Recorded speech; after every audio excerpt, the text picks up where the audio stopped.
Okay, um, so this is a pelvic shifting and raised bear kind of combo. It's a great little kill a few birds with one stone exercise, but it also requires a bit of knowledge around these movements. So this I would say is a bit more intermediate.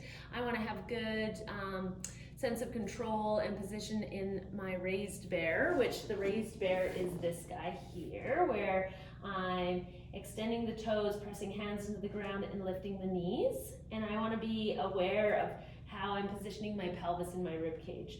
So I don't want to be overly rounded. Usually people aren't too saggy, but the big one would be this sort of overly kind of rounded head drop, shoulders up towards the ears. You want to push into the floor, keep that head nice and long, gaze looking sort of ahead of those fingertips, and that spine or that rib cage and pelvis are orienting towards each other, okay? So that's the bear position. And then the other motion is the hip shift, which is where we're getting the two thigh bones to move sort of in that kind of slidey or Nordic skiing sort of motion, turning the pelvis from side to side. All right, so I'm gonna do this with a soft ball between my knees. If you have a short foam roller, that could work as well. Or you could roll a towel and maybe tape it so that you could use that. But you will want something. You'd probably even use a yoga block actually. You will want something between the knees to actually focus on creating the motion. I think I'll show at this sort of slight angle. I'm gonna come into my bear with the ball between the knees, and I'm gonna lift up into this little raised bear. Depending on how much mobility you have in your hips, you might want to elevate the hands so that you're a little bit more off the ground, just a bit. So stick a couple yoga blocks or a small fitness step underneath the hands. But this is the motion. So I'm gonna push.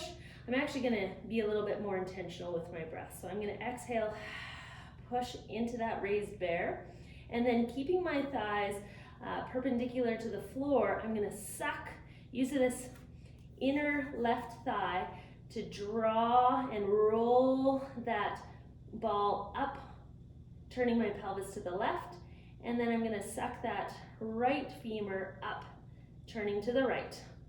And I'm gonna continue to shift from side to side, controlling this motion throughout. I'm gonna turn and hopefully you can see that motion between my hands. So I'm in my raised bear, and then one thigh bone sucking back, the other one's kind of sliding forward, and then we switch. And the pelvis, if I had headlights, is gonna turn from the right to the left. The thigh bones are gonna move like this, and your center of your center of mass, your center of gravity is gonna stay relatively still. So I'm not shifting my hips side to side or throwing my hips side to side. Instead, I'm looking for this little turning of the pelvis. That turning is happening from the coordination in that, especially the inner thighs and the motion that's happening at the hips. So it's not coming from my back, it's coming from this pelvic hip zone. All right, so go for control. Don't worry about how big the motion is. Instead, think about really drawing that ball upwards on one side, controlling that, and then drawing it upwards on the other side, and focusing on sucking that femur back in that hip joint on either side, letting the pelvis respond to what's going on in those hips.